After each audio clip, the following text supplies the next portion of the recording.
होत्री की रात ब्रह्मांड का द्वार खुलता है। आज का विज्ञान इसे इंटरडायमेंशनल पोर्टल कह सकता है।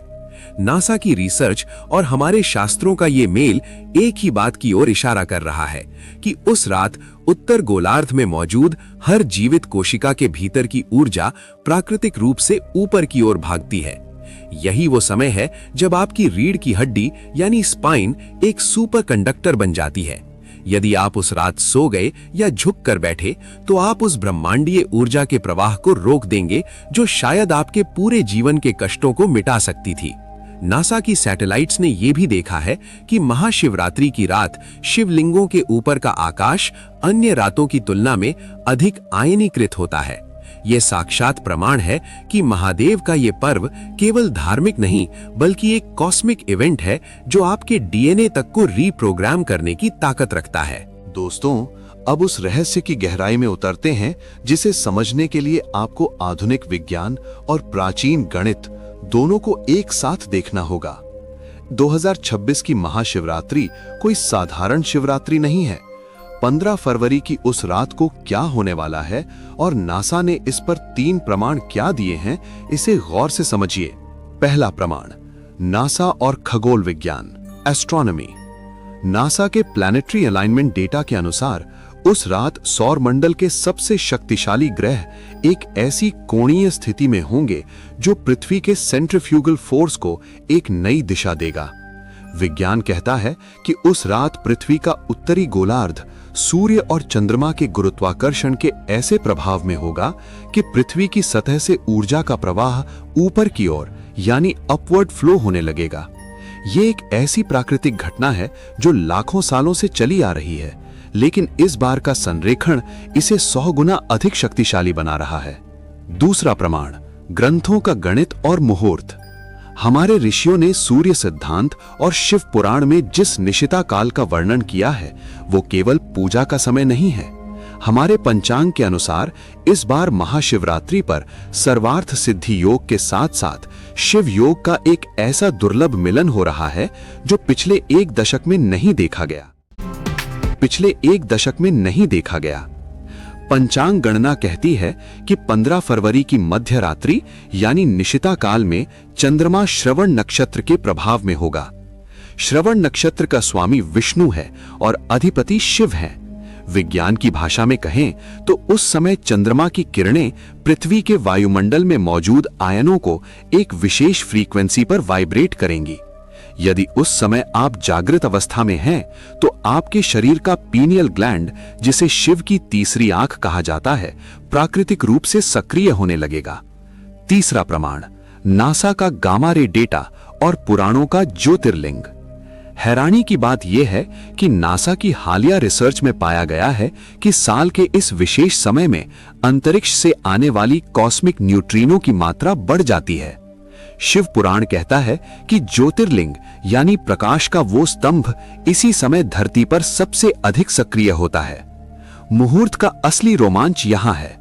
15 फरवरी की रात 11:50 से लेकर 12:40 का वो 50 मिनट का समय जिसे महामुहूर्त कहा जा रहा है।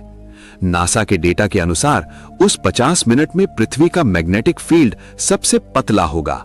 शास्त्रों के अनुसार यही वो समय है जब स्वर्ग और पृथ्वी के बीच का पर्दा हट जाता है।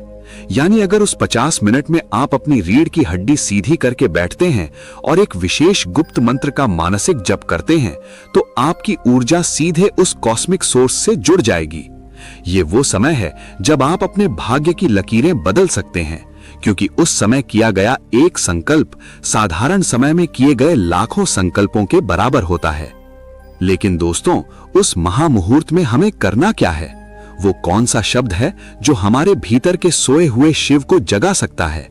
यहाँ आधुनिक विज्ञान यानी नासा और हमारे प्राचीन वेदों के बीच एक ऐसा संबंध है जिसे जानकर आप दंग रह जाएंगे। नासा की ओम की खोज। कुछ समय पहले नासा ने सूर्य और अंतरिक्ष से आने वाली ध्वनियों को रिकॉर्ड किया था। जब कराई वो बिल्कुल ओम की फ्रीक्वेंसी से मेल खाती थी। वैज्ञानिक इसे ब्रह्मांडीय कंपन यानी कॉस्मिक वाइब्रेशन कहते हैं। महामृत्युंजय और स्केलर वेव्स। अब यहां गौर करिए, शिव पुराण और ऋग्वेद में जिस महामृत्युंजय मंत्र का जिक्र है वो केवल शब्दों का समूह नहीं है।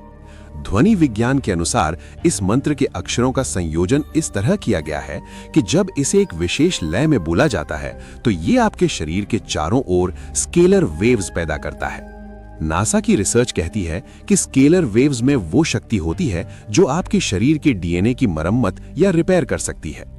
इस 15 फरवरी की रात जब पृथ्वी का वातावरण अत्यधिक संवेदनशील होगा, तब इस मंत्र का उच्चारण आपके तंत्रिका तंत्र में एक विद्युत आवेश पैदा करेगा। ये वही ऊर्जा है जिसे हमारे योगी कुंडलिनी कहते हैं। मंत्र का बाइनरी रहस्य। जिस तरह कंप्यूटर 0 और 1 की भाषा समझता है, हमारा ब्रह्मांड फ्रीक्वेंसी और रेजोनेंस की भाषा समझता है।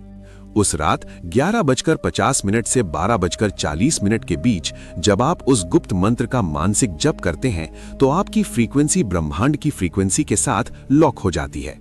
इसे विज्ञान की भाषा में सिंपैथेटिक रेजोनेंस कहते हैं। लेकिन उस रात इस मंत्र को जपने की एक विशेष विधि है।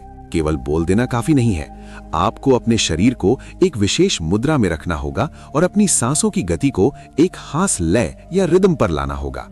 पुराणों में इस विधि को शिव योग कहा गया है। क्या है वो गुप्त विधि और उस रात आपको बिस्तर पर लेटना है या ध्यान में बैठना है?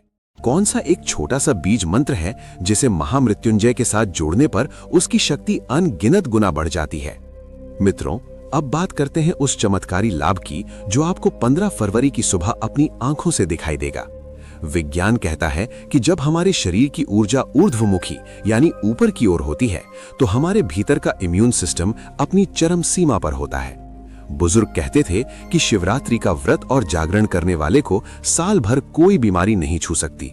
आज नासा का फ्रीक्वेंसी रिसर्च इसी बात की पुष्टि कर रहा है। पुराणों ने महासाधना कहा है। 1. आसन की शुद्धि, द पॉस्चर। निशिता काल यानी रात 11:50 शुरू होने से पहले एक शांत जगह पर बैठें। आपकी रीढ़ की हड्डी बिल्कुल सीधी होनी चाहिए। विज्ञान के अनुसार जब मेरुदंड सीधा होता है तब इलेक्ट्रोमैग्नेटिक इंडक्शन सबसे ज्यादा प्रभावी होता है।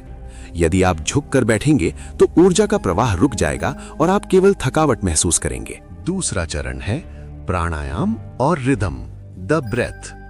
विधि का दूसरा चरण है अपनी सांसों को ब्रह्मांड की लय से जोड़ना। मंत्र जपने से पहले 10 मिनट तक गहरी और धीमी सांस लें। इसे विज्ञान में कोहेरेंस कहते हैं। जब आपकी सांसें स्थिर होती हैं, तभी आपका मस्तिष्क उस कॉस्मिक डेटा को रिसीव करने के लिए तैयार होता है। तीसरा, बीज मंत्र और महामृत्युंजय का योग। अब यहां आता है सबसे बड़ा रहस्य। केवल महामृत्युंजय मंत्र नहीं, बल्कि उसके साथ ओम के नाद को कैसे जोड़ना है। 15 फरवरी की उस रात आपको अपने हृदय पर हाथ रखकर मंत्र का मानसिक जाप करना है। नासा की ध्वनि तरंगों की रिसर्च बताती है कि हृदय की धड़कन और मंत्र की ध्वनि जब एक हो जाती है तो शरीर के भीतर पीजो इलेक्ट्रिक प्रभाव पैदा होता है। संकल्प की शक्ति। विधि का अंतिम और सबसे गुप्त हिस्सा है संकल्प। उस 50 मिनट के महामुहूर्त में जब आप ध्यान की अवस्था में हो तो अपने उस एक सपने को विजुअलाइज करें जिसे आप पूरा करना चाहते हैं। बुजुर्ग कहते हैं कि उस समय शिव का द्वार खुला होता है। आज का क्वांटम विज्ञान कहता है कि उस समय ऑब्जर्वर इफेक्ट सबसे ज्यादा सक्रिय होता है, यानी जो आप देख रहे हैं उसे आप हकीकत में बदल रहे हैं। अब वो समय आ गया है जब मैं आपको उस विशेष मंत्र के बारे में बताऊंगा जिसे उस 50 मिनट के महामुहूर्त में आपको अपने सीने पर हाथ रखकर बोलना है। हृदय पर हाथ रखने का विज्ञान। 10 मिनट पर अपनी आंखें बंद करें, रीढ़ सीधी रखें और अपने दिल की धड़कन को महसूस करते हुए इस मंत्र का मानसिक या धीमे स्वर में जप करें। वो मंत्र है ओम त्र्यंबकम यजामहे सुगंधिम पुष्टिवर्धनम उर्वारुकमिव बंधनान मृत्योर्मुक्षीय मामृतात्। इसके साथ आपको एक छोटा सा बीज मंत्र जोड़ना है जो इसकी शक्ति को अनंत गुना बढ़ा देगा। हर बार मंत्र शुरू करने से पहले मन में कहें ह्रूम। ये ध्वनि आपके हृदय की धड़कन के साथ मिलकर एक ऐसी रेजोनेंस पैदा करेगी जो आपके डीएनए के उन हिस्सों को सक्रिय कर देगी जिन्हें विज्ञान जंक डीएनए कहता है।